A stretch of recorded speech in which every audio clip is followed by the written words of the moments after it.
করার চেষ্টা করি, এবং এই কাজগুলো করতে পারলে আমরা মনে করি যে আমরা মানুষ হিসাবে কিছু একটা করার চেষ্টা করছি।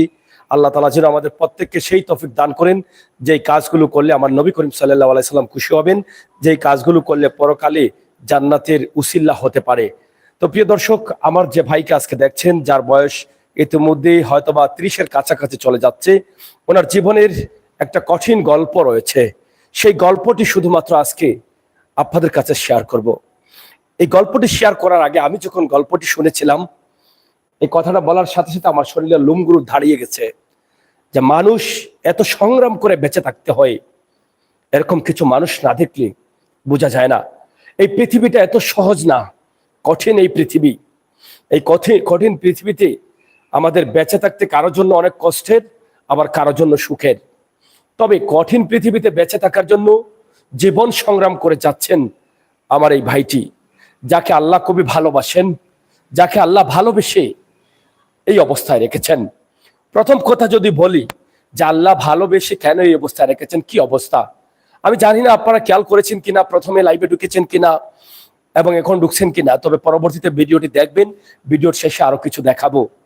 এই ভাইটি একজন প্রতিবন্ধী, যাকে আমরা দেখলে অনেকেই বলতে পারি যে একজন পাও হারা মানুষ, অথবা বিভিন্ন সমস্যার কারণে আমরা প্রতিবন্ধী বলি। ওনার একটি পা আছে, কিন্তু একটি পা আরেকটি পা থেকে অনেকটা শর্ট, যার ফলে তিনি হাঁটতে হলে একটু সমস্যা হয়। এবং ওনার যে পাটা প্রতিবন্ধী আছে, তিনি পাটা এভাবে বাঁকা করতে পারেন না, অথবা উপরে বা অন্যভাবে বসতে পারেন না, পাটা সবসময় এভাবে লম্বা করে রাখতে হয়। এই ভাইটি যখন ওনার বাবাকে 6 বছর বয়সে হারিয়েছেন, আপনারা তো ইতিমধ্যে জানেন যে 6 বছর বয়সে আমার নবী করিম সাল্লাল্লাহু আলাইহি সাল্লাম এতিম হয়েছিলেন। এটা আপনারা বিশ্বাস করেন এবং জানেন, পবিত্র কোরআন শরীফ বলেছে যে নবী করিম সাল্লাল্লাহু আলাইহি সাল্লাম 6 বছর বয়সে এতিম হয়ে গিয়েছিলেন। আর সেই সময় আমার নবী করিম সাল্লাল্লাহু আলাইহি সাল্লাম বলেছেন, যারা এতিমদের ভালোবাসবে, যারা এতিমের মাথায় হাত রাখবে, কাল কিয়ামতের দিন তাদেরকে জান্নাতি করা হবে। তাহলে এতিমদেরকে আপনারা ভালোবাসবেন না কেন? যেখানে শেষ নবী, আখেরি নবী, সেই নবীর কারণে আল্লাহ তাআলা এই পৃথিবী, দুনিয়া, ইহকাল, পরকাল, 7 আসমান 7 জমিন সৃষ্টি করেছেন। সেই নবীর পরে আর কোনো নবী আসবেন না। সেই নবীর শেষ উম্মত হচ্ছে আমরা। আমাদের পরেও আর এই পৃথিবীতে কোনো উম্মত আসবেন না।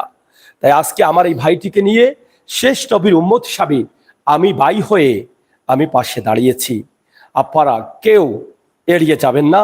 আমার ভাইকে, আমার ভাইয়ের গল্পটা না শুনে আপনারা যদি চলে যান, তাহলে আমি মনে করব যে আপনারা আসলে মানুষের কষ্ট দেখে কষ্ট মনে করেন না, মানুষের দুঃখ দেখে আপনাদের কষ্ট লাগে না। ও ভাই, মানুষের কষ্ট দেখে যদি আপনার কষ্ট না লাগে, তাহলে আপনি মুমিন কিভাবে দাবি করেন? ও ভাই, মানুষের দুর্দিনে যদি আপনি এগিয়ে না আসেন, তাহলে আপনি মানুষ কিভাবে দাবি করেন? ও ভাই, আমার নবী করিম সাল্লাল্লাহু আলাইহি সাল্লাম যে কথাগুলো বলে গেছেন, সেই কথাগুলো যদি আমরা না রাখি, ফলো না করি, খেয়াল না করি, কান তাকা সত্ত্বে না শুনি, চুপ থাকা সত্ত্বে না দেখি, এড়িয়ে চাই, তাহলে আমরা কি করে দাবি করব আমার সেই নবীর উম্মত? নামাজ রোজার পাশাপাশি অবশ্যই আমাদের এই সমস্ত কাজগুলোকে খেয়াল রাখতে হবে, এই সমস্ত মানুষগুলোকে সহযোগিতা করতে হবে। আল্লাহ তাআলা যেন আমাদের প্রত্যেককে তৌফিক দান করেন। আমরা আজকে কথা বলছিলাম যার সাথে, তার পরিচয়টা আমি একটু প্রথমে দিতে চাই। এখানে একটি কাগজ আমার হাতে আছে, যার নাম হচ্ছে আল আমিন রানা। পিতা মৃত্যু আরজ আলী, মাতা মৃত্যু পিতা মৃত্যু আজর আলী, মাতা মৃত্যু কমলা বেগম। গ্রাম হচ্ছে লালনগর, পুশ হচ্ছে বাগা মাদ্রাসা, আর উপজেলা হচ্ছে গোলাপগঞ্জ, সিলেট জেলা। গোলাপগঞ্জ তো আপনারা চিনেনি, এই গোলাপগঞ্জের বাগা এলাকার এই সন্তান। আসুন আমরা একটু ধৈর্য সহকারে আমার এই ভাইটির কথা শুনি। কয়েকটা মিনিট শুনলে তো ভাই আপনার ক্ষতি হবে না, এখান থেকে তো আপনি সবের অংশীদার হতে পারেন। চেষ্টা করে দেখেন, আমাদের সাথে থাকেন। আচ্ছা ভাই, আমরা একটু জানি, আপনার তো ঠিকানাটা আমি জানলাম, আপনার জীবনের গল্পটা কি? আপনার কত বছর বয়সে আপনার বাবাকে হারিয়েছেন, এবং আপনারা ভাই বোন কয়জন, এই বিষয়গুলো একটু ক্লিয়ার করে বলেন। ধরা লাগবে না, আপনি বলতে থাকেন। আসসালামু আলাইকুম। আমার বাবা 6 বছর বয়স আমার তুই মারা গেছেন। তখন আমার বুঝা ছিল না। দেখা গেছে মানে আম্মা কতদিন বাঁচলা, এরপরে এক সময় আম্মাও মারা গেল। তখন আমি 5 পাস করিয়া সিক্সও ভর্তি হইতাম। সিক্সও ভর্তি হওয়ার পরে যে আম্মাও নাই আব্বাও নাই, আমারে এলাকার মানুষে সহযোগিতা করছে। আর আমি নিজে ফেরো আসনি ফাসনি করতাম, যার পারতাম করতাম। এই সময় শারীরিক অবস্থা কিছু পার হইয়া যার কি। এখন আমি চাইলাম যে একটা সরকারি চাকরি, আমার ছোট মান থেকে আমার স্বপ্ন যে আমার যদি একটা সরকারি চাকরি হয়, তা আমি খেরোর উপরে বোঝা হইয়া থাকলাম না, আমি আমার আত্মরক্ষা করে চলে গেলাম। আর সবার এখানে জন্য একটু একটু আমরা প্রথম থেকে যেতে হবে, কারণ প্রথম থেকে না গেলে আমার দর্শক যারা আছেন তারা আপনার জীবনের গল্পটা বুঝতে অসম্পূর্ণ থেকে যাবে।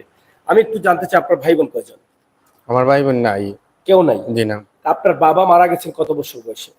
6 বছর বয়স। আপনার 6 বছর বয়সে। জি। আপনার বাবার বয়স তখন কত হবে?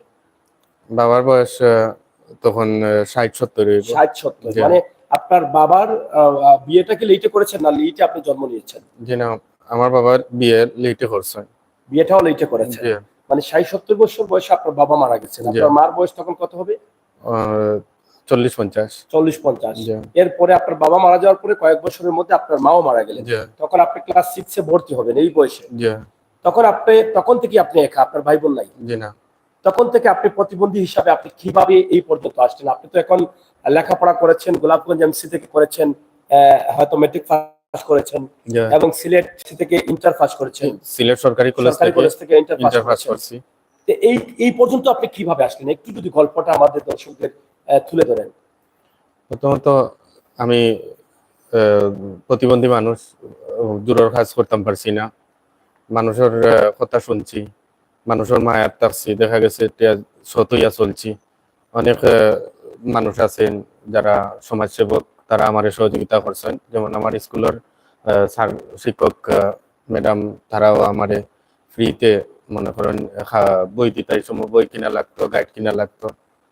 এরপরে অনেক সময় ভর্তি ফিস ফ্রিতে হইতো কমিটির আওতায়, আবার আমার বেতন ফ্রি সবসময় থাকতো।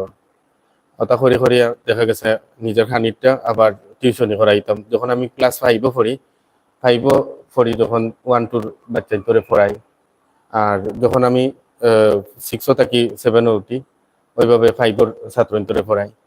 এক সময় দেখা গেছে মেট্রিক পাস করে লিয়েছি, আমি 1 থাকি 5 পর্যন্ত ছাত্র ধরে পড়াইছি। মেট্রিক পাস করার পরে আমি 2টা স্কুল ওনার শিক্ষক হিসাবে আমার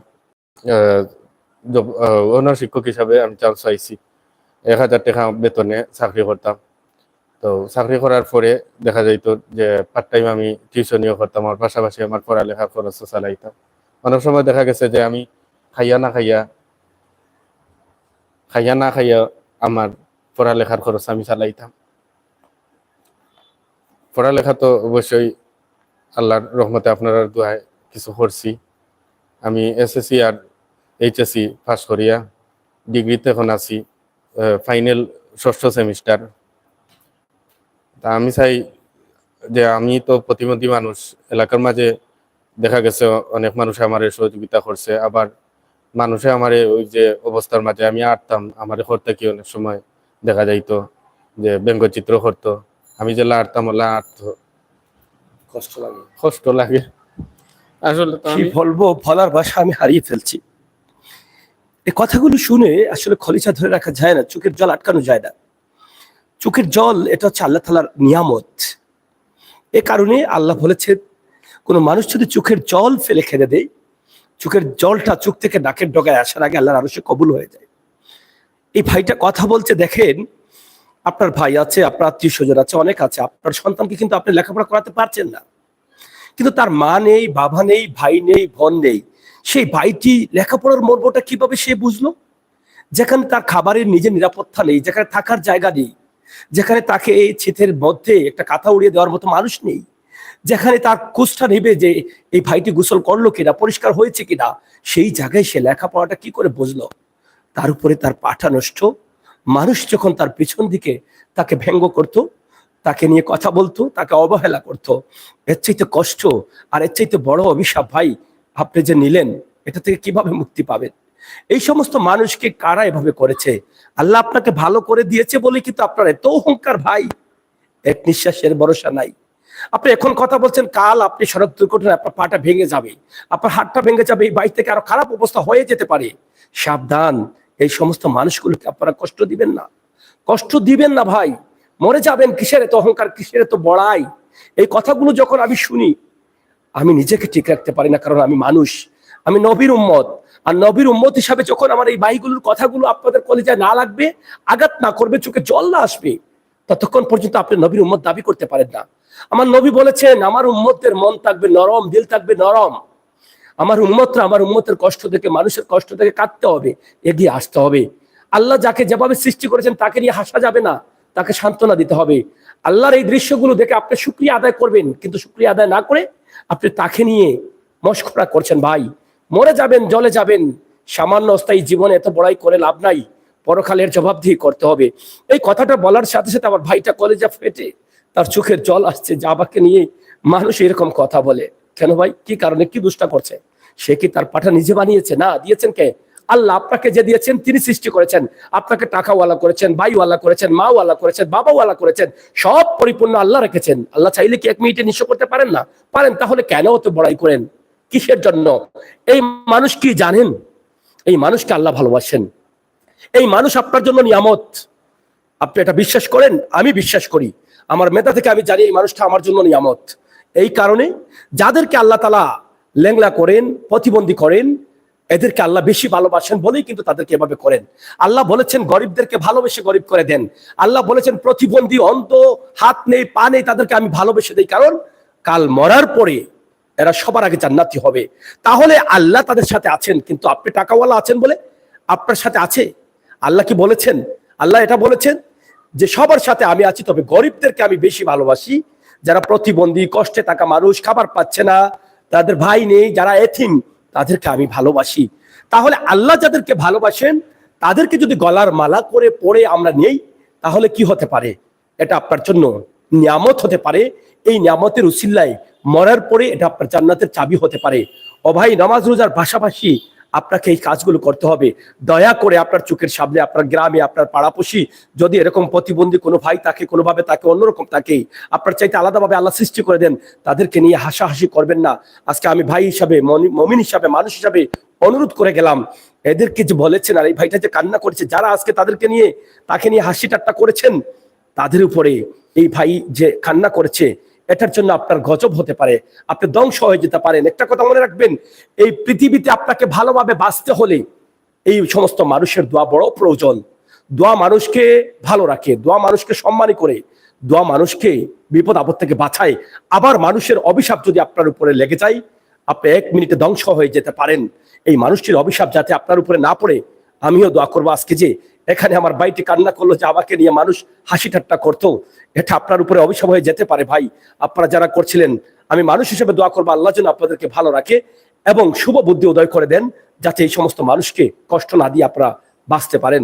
তো ভাই, আমি আপনাকে এটা বলবো যে এখন আপনার তো একটা চাকরির প্রয়োজন। এই চাকরিটার জন্যই কিন্তু আপনার লাইভে আসা। হ্যাঁ, তাহলে আপনার চাকরি হয় না কেন? আপনি কি দরখাস্ত কোথাও করেছিলেন চাকরির জন্য? যে আমি চাকরির দরখাস্ত করছি, করার পরে দেখা গেছে সিকিউরিটি গার্ডও আমারে হয়েছে সরকারি ব্যাংক দিব হইয়া আমারে দিছে ওই কোনো এক কোম্পানিত। যে কোম্পানিত দেওয়ার পরে দেখা গেছে যে অনেক কোম্পানি মাঝে চাকরি করছি আমি সিকিউরিটি, টাকা পয়সাও অনেক সময় ঠিক মতো দিত না।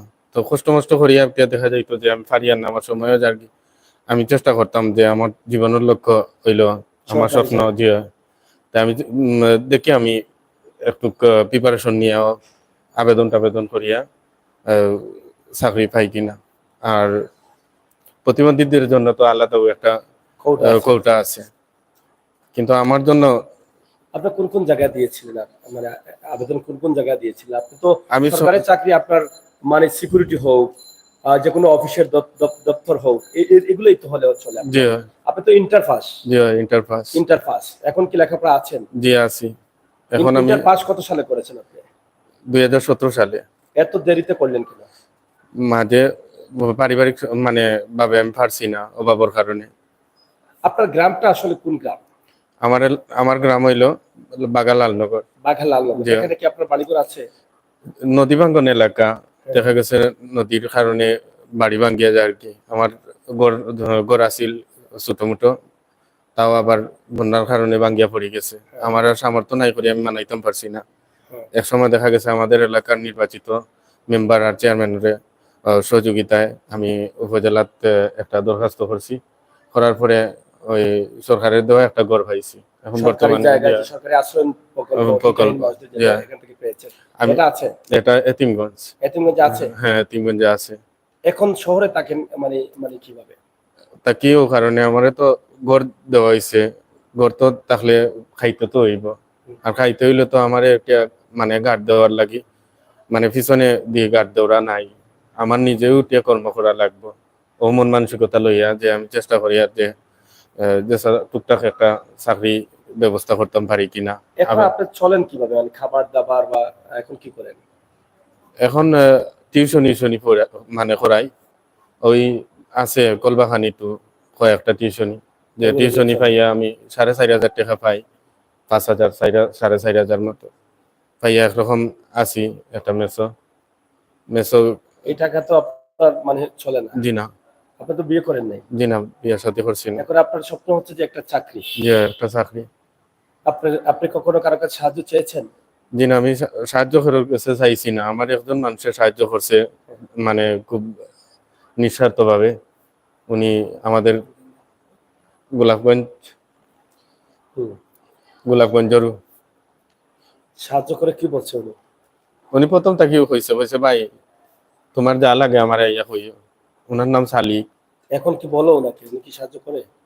সালিক ভাই এটা তোমার আমারে কইছে আর কি সাহায্য করার লাগি, কইছে যে আমার লাগলে হইতাম, কিন্তু আমার তো এখন ভাই বড় হয়ে গেছি, বিবেকে দেয় না যে আজ আমি বড় মানুষ বা পুরুষ মানুষ, আমি এখন তানোর কাছে হাত পাততাম নিয়া, তাই না আমারে দিতা নিয়ে আর আমি খাইতাম নি। তার চেয়ে আমি যদি আমার পরিশ্রম আর মেধা থাকি কিছু করতাম পারি, প্রতিবন্ধী হইলাম পরীক্ষিত হইলো, একসময় তো আমার মনে হইতো না আমি প্রতিবন্ধী, কিন্তু মানুষেরই ঠাট্টা বিদ্রুপ আর ব্যঙ্গচিত্র করা দেখিয়া আমার মনে হয় যে আমি সত্যি সত্যি প্রতিবন্ধী। তাই আমার এই সমাজের কাছে আমার একটাও দাবি যে সমাজের সব ভাই বোন যে বা যারা আছেন, আমার এই দুঃখের কাহিনীটা শুনিয়া আপনারা ভিডিওর মাঝে যাতে শেয়ার করুন আর লাইক দেন। আর লাইকের মাধ্যমে যদি আমি এই সরকারের কাছ থেকে, বর্তমান সরকারের কাছ থেকে আমি যদি চাকরির একটা ব্যবস্থা পাই, তা আপনারা কাছে আমি চিরকৃতজ্ঞতা। আপনি সাহায্য চাচ্ছেন না? আমার সাহায্য হচ্ছে যে চাকরিটা দরকার, জি এটাই চাচ্ছেন? জি, এটাই চাচ্ছি। এমন মানুষ পৃথিবীতে আছে বলে পৃথিবী আছে। আমি একটু হাঁটি, একটু হাঁটেন, হ্যাঁ একটু হাঁটেন, একটু সামনের দিকে, হ্যাঁ। আপনার পাটা কি এমনি গুমরা হয়, মানে লক করে? আগে এক সময় একটু কইতো, হ্যাঁ, কিন্তু দেখা গেছে এখন আমার পাটা বেন্ড হয় না। বেন্ড হয় না? জি না, একটা ফায়ে আর একটা হাতে আর কি এমন সমস্যা, যা বাড়ি কোনো বস্তু আমি এত লইতাম পারি না। অনেক সময় আমারও অনেক কষ্ট হয় যে আমি আমার নিজের পা থাকা সত্ত্বে, হাত থাকা সত্ত্বে আমি কিছু করতাম পারি না। আপনার পাটা কি জন্মগত ভাবে? আমার জন্মগত কে পাও কিছু খাটো, মানে একটা পা থেকে খাটো বাটটি বাটটি দেখা গেছে যে এখন যে আপনার পাটা এভাবে করতে পারেন না, এটার জন্য কি কোনো রোগ আছে বা চিকিৎসার প্রয়োজন? জি, রোগ আছে। এই যে আপনারা বেয়াদবি না নিন যদি, তাইলে আমি একটা জিনিস দেখাইতাম চাইলাম। এই যে আমার নিচে দি হ্যাঁ একটা আঁক আছে, হ্যাঁ আঁক আছে, ওই আঁকটা হ্যাঁ হ্যাঁ এমনি ওলান ফাটি যায়। আচ্ছা আচ্ছা আচ্ছা, যে ফায়ার বলটা শক্তিটা হারাই লিয়া, চিকিৎসার খুবই প্রয়োজন। জি হয়। আর নাকের মাঝে অতিরিক্ত মাংস, যার কারণে সেকেন্ডের লগে আসি দিয়ে আমার মানে নিঃশ্বাস নিতে কষ্ট জি হয়। হয়, খুব কষ্ট হয়। আমি সমাজেও চলাফেরা করতাম পারি না, দুঃখ লাগে খুব বেশি। আর খারাপ লাগে যে আজ মানুষ সমাজে গিয়া আমি উবাইতাম, আমার নাকে দিয়ে পানি পড়ে। এই ভাইটি কতটুকু কষ্টে আছেন। আচ্ছা, একটা কথা আমি আপনাদের বিবেকের উপরে ছেড়ে দিলাম। আল্লাহ কি জানতেন না এই ভাইয়ের কেউ নেই? এই ভাইটির যদিও জন্মের পরে 6 বছর পরে তার মাকে নিবেন, বাবাকে নিবেন, এভাবে যদি নিয়ে থাকেন, তাহলে আল্লাহ কি জানতেন না এই বাচ্চাটা কিভাবে বড় হবে? আল্লাহ তো অবশ্যই জানতেন। আল্লাহ তো জানতেন যদি মা বাবাকে নিয়ে নেন এই বাচ্চাটাকে সুস্থ রাখতে পারতেন না? তাও পারতেন, কিন্তু তারপরও কেন রাখেন নাই? আপনাকে, আমাকে, আমাদেরকে চুপ দিয়েছেন, জ্ঞান দিয়েছেন, বুদ্ধি দিয়েছেন। আমরা জান্নাতের রাস্তা খুঁজি না জাহান্নামের রাস্তা খুঁজি, এটা বোঝার জন্য এই পরীক্ষার মাঠে এই সমস্ত মানুষগুলোকে আল্লাহ ভালোবাসে পরীক্ষার গুটি হিসাবে দিয়েছেন। তাই এই মানুষগুলোকে আপনার ভালোবাসতে হবে। এই ভাই একটা চাকরি চাচ্ছে, সরকারি চাকরি, সরকারি কোঠা আছে, প্রতিবন্ধীদের জন্য আলাদা। আমি আশা করব আমাদের সিলেট সিটি কর্পোরেশনের নবনির্বাচিত মেয়র যিনি আনোয়ারুজ্জামান চৌধুরী, উনি একজন কর্মঠ নেতা এবং খুবই ভালো মনের মানুষ। আমি আমাদের আজকের এই লাইভ থেকে, এখানে আমরা যারা লাইভ করছি, এখানে আমার ইসুফ আছেন, আমার ভাই হারুন আছেন, ওসমানীনগর থেকে এসেছেন, এবং এখানে আমার আরেক ভাই জয়নাল ভাই আছেন। তা আমাদের প্রত্যেকটি চ্যানেলে এখানে লাইভ চলতেছে। আপনার দয়া করে এই ভিডিওটা আমার ভাইয়ের কাছে পৌঁছে দিবেন, আমার সিটি কর্পোরেশনের মেয়রের কাছে। অন্তত পক্ষে আমি মনে করি উনি বলছেন যে 30 বছরের হয়ে গেলে সরকারি চাকরি পাওয়া যাবে না, কিন্তু প্রতিবন্ধীর কোটাটা যদি এভাবে তাকে চাইলে দেওয়া যায়, তাই দয়া করে আমি চাই এই ভিডিওটা পৌঁছে দিন, এবং আপনাদের সকলের সহযোগিতায় যেন আমার এই ভাইটি, যে ভাইটি একা একা সংগ্রাম যুদ্ধ করে লেখাপড়া করে ইন্টার পাস করেছে এবং উন্মুক্ত হতে এখনো লেখাপড়া করছে, তার জীবনের কয়েকটি বছর গ্যাপ গেছে, সে পড়া ছাড়ে নাই, হয়তোবা তার বিভিন্ন অর্থনৈতিক সমস্যা, শারীরিক সমস্যার কারণে প্রতি 2-3 বছর করে মাঝে মধ্যে গ্যাপ গেছে, এসএসসি পরে, এসএসসির আগে গ্যাপ গেছে, এরপরও সে কষ্ট করে দেখেন গোলাপগঞ্জ এমসি এবং সিলেট সরকারি না জানাইলেও না, এলাকার অনেক মানুষে জানে আমার সরকারি চাকরি আছে। কারণ আমারও জানে তো আমি কোম্পানির মাঝে তোমার চাকরি করতাম পারতাম না, দূরের কোনো কাজ করতে পারতাম না। আমিও অনেক সময় কুটা দে যে তুমি অত বড় হয়ে গেছো, পড়ালেখা করিয়াও চাকরি পাও না নি। যখন কয় তখন আমি ওই যে তাকে কই অনেক সময় বলে আমার চাকরি তো আছে, আমার চাকরি হইছে বা হইব, বললাম কিছু কথা কইছি। কিন্তু আসলে দেখা গেছে যে খারাপ মানুষ বাঁচার জন্য মিথ্যা কথা বলা লাগছে। এখন ভাইয়া আমার দেখা গেছে যে ওইগুলা এখন আমার খারাপ লাগে। আসলে তো ওই লাইভ ভিডিওর মাধ্যমে আমার সম্পূর্ণ বাস্তবটা উঠিয়ে সামনে চলে আসলো। এইসব সামনে আসার কারণে দেখা গেছে যে ওনারা আমার মানে কটাক্ষ করবো অনেক সময় দেখা গেছে। তো ওনাদের কাছে আমার একটা মিনতি যে আমি আসলে নিজরে আত্মরক্ষা করার লাগি ওই কথা কইছি। আর আপনাদের সবাই দোয়া আমি কামনা করি। আর বিশেষ করে ওই যে হুজুরে নাচ হয়, ওনাদের জন্য কিছু না কইলে পারি না। ওই যে হুজুর আছেন ইমাম সাহেব, উনি আমার প্রথম থাকি উঠিয়া একটা পরামর্শ দিয়া যে পরামর্শের মাধ্যমে আপনারা আল্লাহ দাঁড়িয়ে আমি পাইছি। উনি তো আল্লাহ মানুষ, আল্লাহর কাছে চাইছেন, যার কারণে আপনারা ফেরেস্তার মতো দিছেন। তাই আমি চাই উঠিয়া যে ওই ফেরেস্তার মতো মানুষ বেশি আপনারা যেটা করবা তার বিনিময়ে এত কিছু না দিতাম পারি, আপনারা প্রত্যেক ভালো আমি একটা কামনা করি আর দোয়া করি। আমি একটু কথা বলবো আমার হুজুরের সাথে। আসলে উনি আমাদের সাথে অনেক কথা বলেছেন। তো হুজুর, আমরা একটু জানতে চাই এই মানুষটার সম্বন্ধে আপনি কি বলবেন? হ্যাঁ, আসসালামু আলাইকুম ওয়া রাহমাতুল্লাহি ওয়া বারাকাতুহু। আমি মাসুক আহমদ, সিলেট আম্বরখানা সাপ্লাই চাশনিফির রোড রুকিয়া কলবাখানি জামে মসজিদের ইমাম সাহেব। আমাদের মসজিদে কোয়ার্টার আছে ব্যাচেলারদের জন্য। কোয়ার্টারে আমার ভাই আলামিন ভাই কয়েক মাস আগে এখানে আসছেন। উনি আসার পরে ওনার আত্মকাহিনী, জীবনের করুণ কাহিনী আমাকে শুনিয়েছেন। আমিও মা বাবার একমাত্র ছেলে, এই হিসাবে জানি যে একমাত্র ছেলে যারা, তাদের পিছনে ভাই বোন না থাকলে কিভাবে সংগ্রাম করে বড় হতে হয়। সেই জায়গা থেকে আমি আমার আলামিন ভাইয়ের দুঃখ কাহিনী শুনে ওনাকে সবসময় সহযোগিতা করার আশ্বাস দিয়েছি। যে কোনো জায়গায় প্রথমে আসার পরে ওনার এমন দিনও গেছে যেগুলো লাইভে বললে উনি বলছেন এলাকার অনেক মানুষ শুনলে ওনাকে আবার ব্যঙ্গ করতে পারে। ওইরকমও গেছে যে ওনার খানার ব্যবস্থা নাই। তো রাত্রে আমরা লজিং থেকে আসার পরে আমার ছেলে এখানে থাকে, আমার ছেলেকে এবং ওনাকে নিয়ে হোস্টেলে নিয়ে ওনাদের দুজনকে রাত্রেবেলা এখানে খানার তো শহরে খানা পিনা লজিং এর একটু অসুবিধা হয়, তো ওনার দুইজনকে আমি রুটি খাওয়াইতাম স্যার, এবং আমার ছেলেকে উনি সামান্য একটু পড়ায়, সন্ধ্যার পরে একটু লেখাপড়া দেখাইয়া দেয়, ছোট ছেলে 9 বছর বয়স। তো আমি ওনাকে সাপোর্ট দিয়ে, ওনাকে সান্ত্বনা দিয়েছি ইনশাল্লাহ আপনার ব্যবস্থা হবে, আমরা সহযোগিতা করবো, আমি সবসময় ওনার সাথে আছি। এবং কোথাও যাইতে হইলে দেখা যায় ওনার পকেটে ভাড়া নেই, 4-5 হাজার টাকা হয়, এখানে কোয়ার্টারে ভাড়া দিতে হয়, থাকতে হয়, খাইতে হয়, এগুলা ওনার বড় নিজের চলাফেরাই হয় না, এরকম সংগ্রাম করে চলতেছেন। আমি ওনাকে আশ্বাস দিয়েছি, সান্ত্বনা দিয়েছি, ইনশাল্লাহ আপনাকে আল্লাহ তাআলা ব্যবস্থা দিবেন। আমাদের লাইভ ভিডিও যারা দেখতেছেন এই চ্যানেলের মাধ্যমে, বিভিন্ন কয়েকটি চ্যানেল আছে, চ্যানেলগুলোর মাধ্যমে যারা দেখতেছেন সবাইকে ধন্যবাদ জানাচ্ছি। আমি বলতে চাই, আমার আলামিন ভাই 6 বছর বয়সে ওনার মাকে হারিয়েছেন এবং 13 বছর বয়সে ওনার বাবাকে হারিয়েছেন। এলাকার আত্মীয় স্বজনদের সহযোগিতায় উনি লেখাপড়া করেছেন, অবশ্যই সবাই সহযোগিতা করছে। আমাকে উনি বলছে 12-13 বাবা মারা যাওয়ার পরে 16-17 মা মারা যাওয়ার পরে 16-17 বছর বয়স থেকে উনি নিজে পাক করিয়া খাইতেন। উনি নিজে বাসায় অনেক সময় পাক করিয়া খাইতেন, ওইভাবে কষ্ট করে লেখাপড়া করিয়া বড় হয়েছেন। আর পার্শ্ববর্তী শিক্ষকরা, উনি লেখাপড়ায় খুব ভালো ছিলেন। এক সময় আমি ক্লাস পাইছিলেন, ক্লাস 5 বৃত্তি পাইছি, বেসরকারি একটা বৃত্তি পাইছি। ক্লাস 5 এ উনি বৃত্তি পাইছে। প্রতিবেশী একজনের সমস্যার কারণে আর কি আমার আচ্ছা। মাথার মাঝে একটা হাড়ি বাড়ি মারছে। আচ্ছা যাক, হাড়ি বাড়ি মারা তাহলে উনি বৃত্তিপ্রাপ্ত ছাত্র ছিলেন, লেখাপড়ায় উনি অনেক ভালো ছিলেন, সংগ্রাম করে লেখাপড়া করে এ পর্যন্ত আসছেন। ওনার চাকরির মেয়াদ 30 বছর পর্যন্ত মনে হয়, ওনার 29 বছর হয়ে গেছে, মাত্র 1 বছর সময় আছে সরকারি চাকরির নিয়ম অনুযায়ী, যেটা উনি গতদিন কাঁদতেছেন, আমাকে বলতেছেন ভাই মাত্র 1 বছর সময় আছে, যদি 1 বছরের ভিতরে আমার চাকরি না হয় তাহলে তো আমার মনে হয় জীবনে চাকরি হবে না। এই জায়গা থেকে উনি খুব নিজের কাছে ইয়ে হচ্ছেন যে আমি কি করব ভবিষ্যতে, আমার তো আর কোনো ভবিষ্যৎ আমি দেখতেছি না, কারণ আমি কোনো কাজ করতে পারি না, কোনো কিছু করতে পারি না।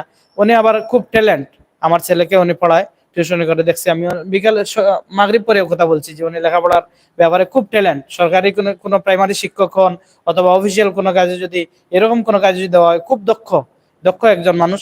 কিন্তু প্রতিবন্ধী থাকার কারণে এবং ওনার ব্যাকগ্রাউন্ডে কোনো সহযোগিতা করার মতো লোক না থাকার কারণে উনি একটা চাকরি পাচ্ছে না।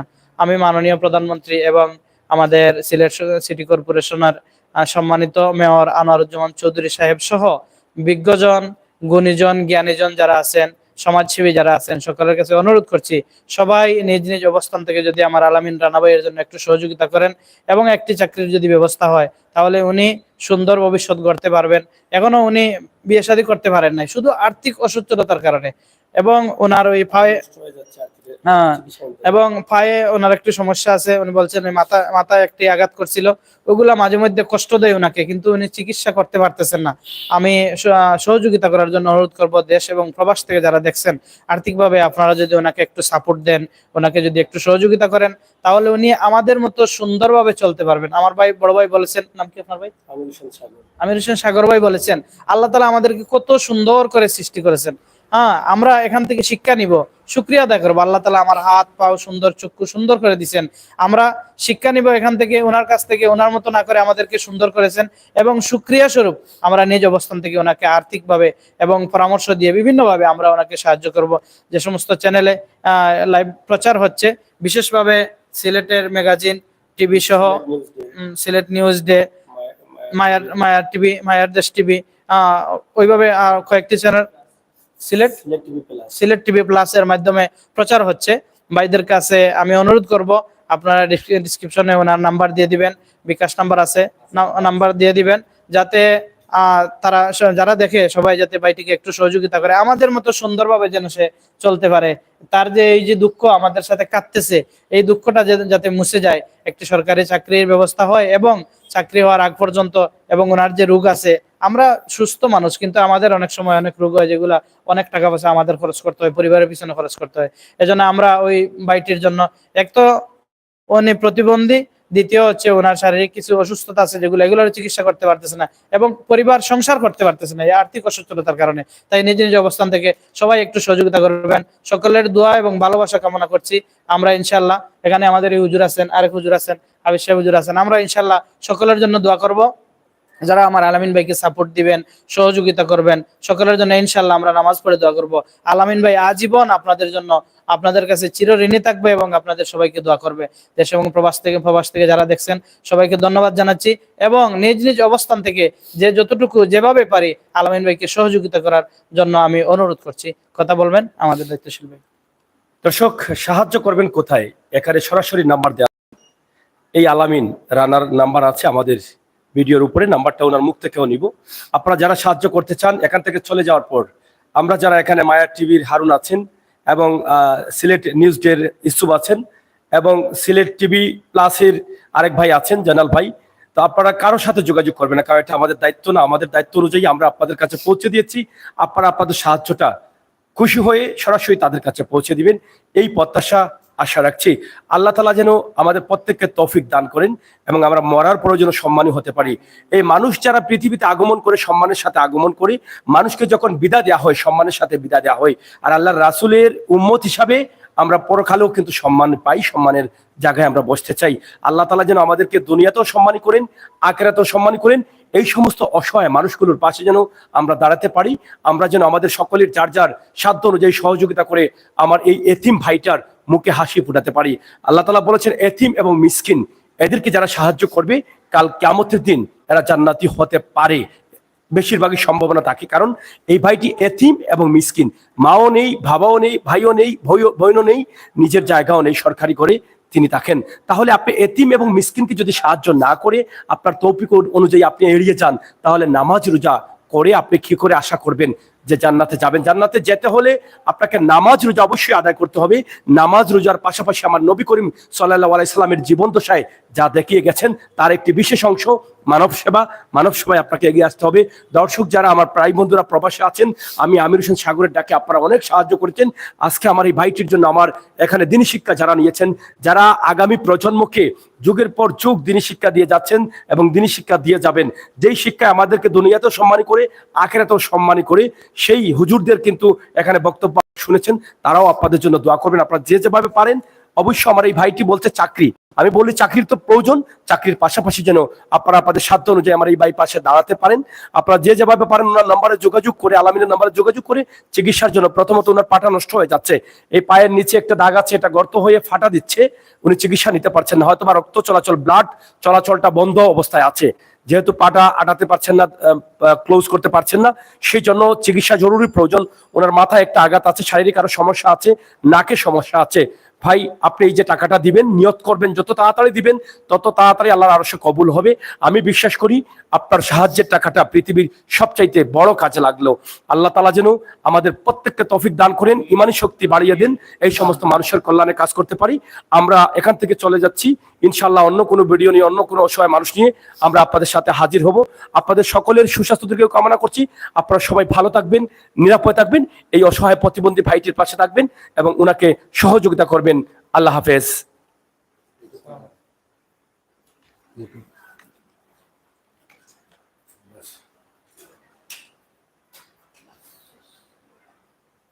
আচ্ছা।